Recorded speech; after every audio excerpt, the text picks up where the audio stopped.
Fala pessoal, beleza? Sejam muito bem-vindos ao canal de resenhas dos Perdidos no Tempo. E hoje é dia da gente seguir adiante na nossa exploração das classes do Brancalônia.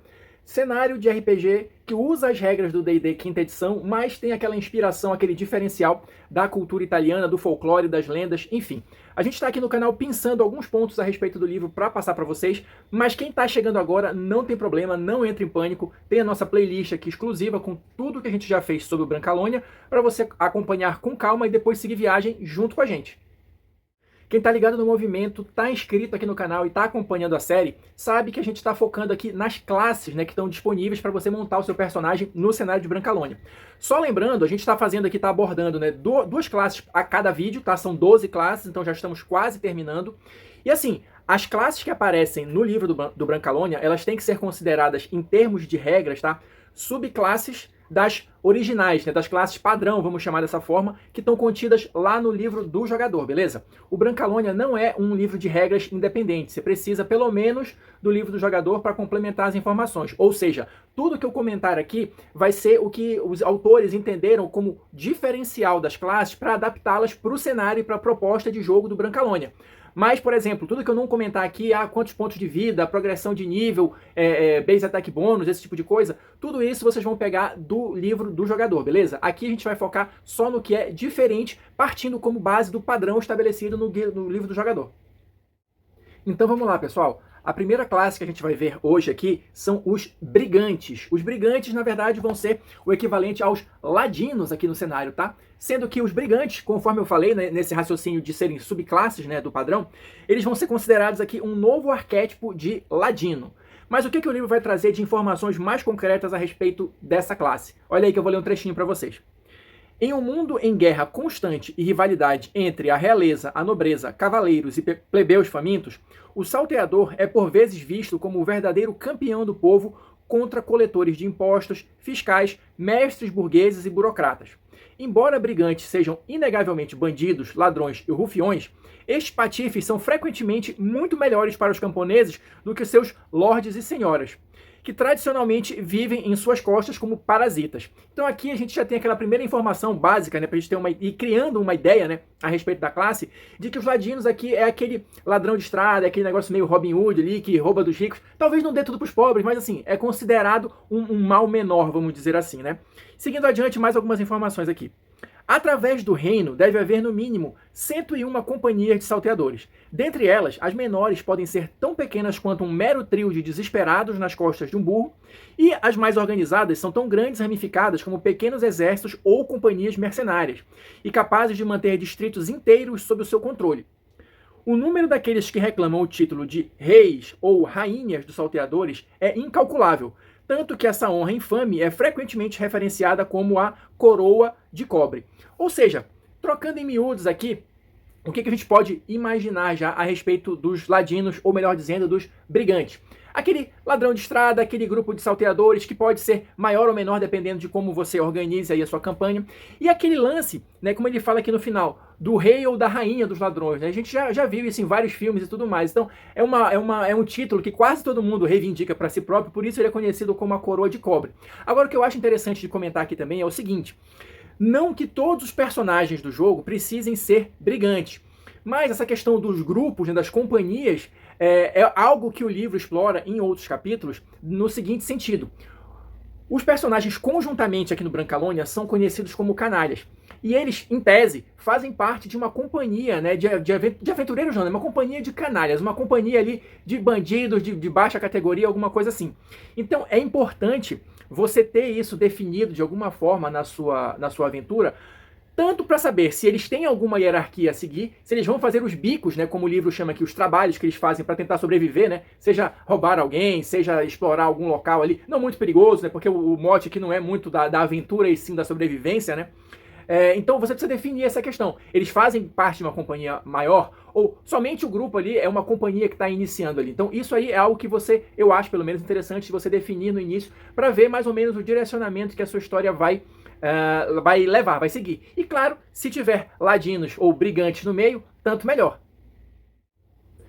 Retomando aqui essa ideia do brigante ser um novo arquétipo de ladino, o livro vai trazer aqui um tópico chamado salteador, que vai justamente definir um pouquinho melhor esse arquétipo. Então vou ler mais um trechinho aqui para vocês, olha lá. Salteadores são ladrões das estradas e dos campos, especialistas em seus próprios territórios e na natureza, íntimos das montanhas, florestas e do interior desértico.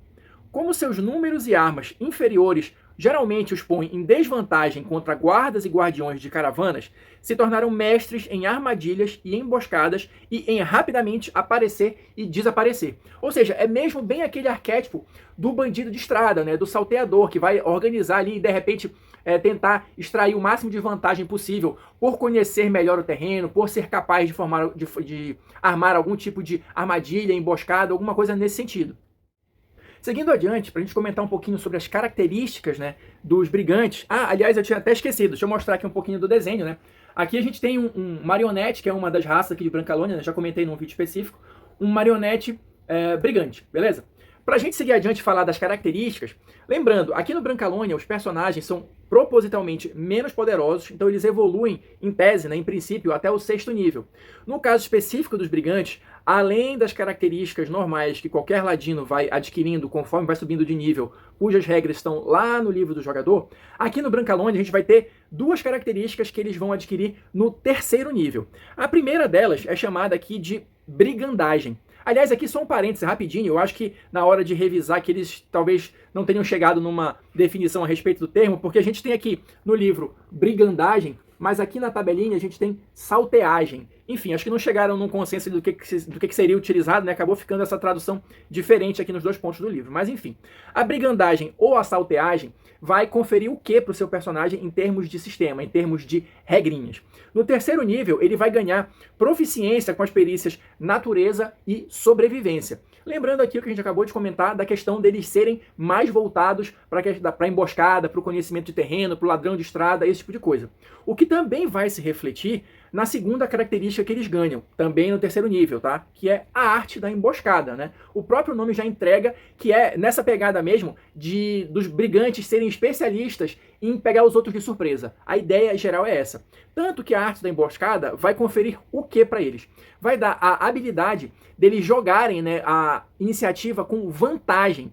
Toda vez que for começar um combate ali no primeiro turno do combate, os brigantes jogam a iniciativa com vantagem, ou seja, para refletir que eles têm uma chance maior de pegar o inimigo de surpresa. Mas detalhe, isso só vale no primeiro turno do combate, tá? Avançando aqui para a nossa segunda e última classe do vídeo de hoje, vamos dar uma olhadinha aqui quais foram as adaptações que os magos sofreram aqui em Brancalônia para serem conhecidos como guiscardos. Olha só, uma nova tradição arcana. Deixa eu mostrar logo aqui o desenho. Temos aqui uma guiscarda, na verdade, né? Eu achei bem interessante, não só o desenho, como a pegada, a proposta que eles fizeram aqui para os guiscardos em Brancalônia. Vou ler o trechinho aqui do livro para vocês, olha lá.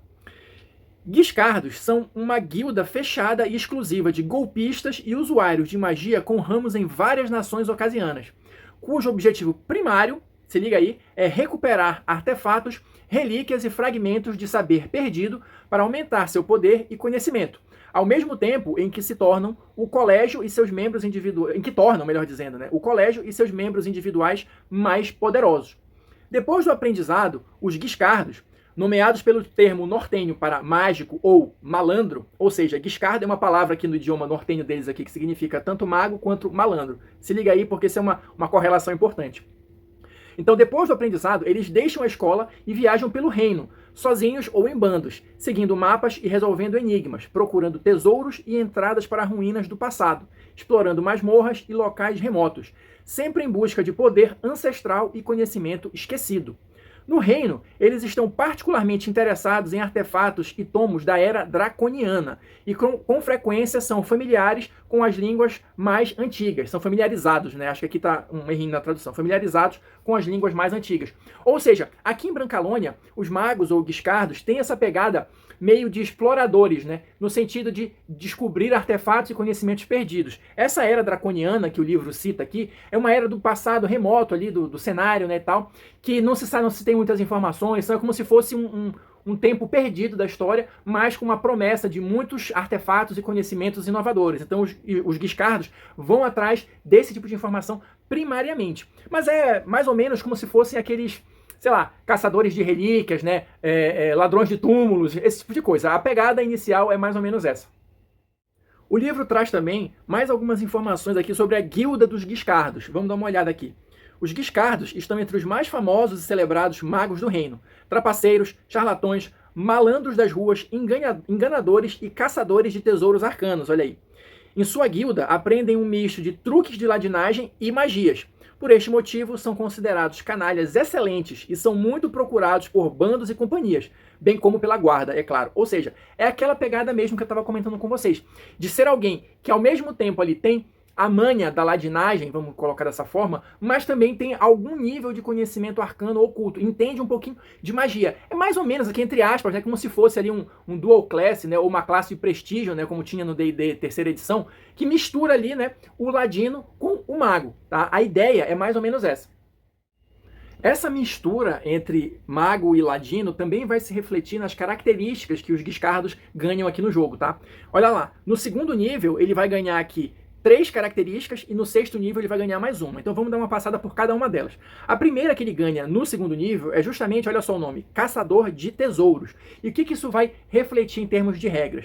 No segundo nível, né, o Guiscardo ele vai receber proficiência em investigação e percepção, tá? E também vai ganhar, isso aqui é importante, proficiência, tá, com armadura leve e vai poder usar uma arma de uma mão. Ou seja, ao contrário do mago padrão, que não pode usar armadura, o Guiscardo, já a partir do segundo nível, já ganha essa possibilidade. Justamente porque tem essa mistura, né? Tem esse cruzamento aí entre o mago e o ladino.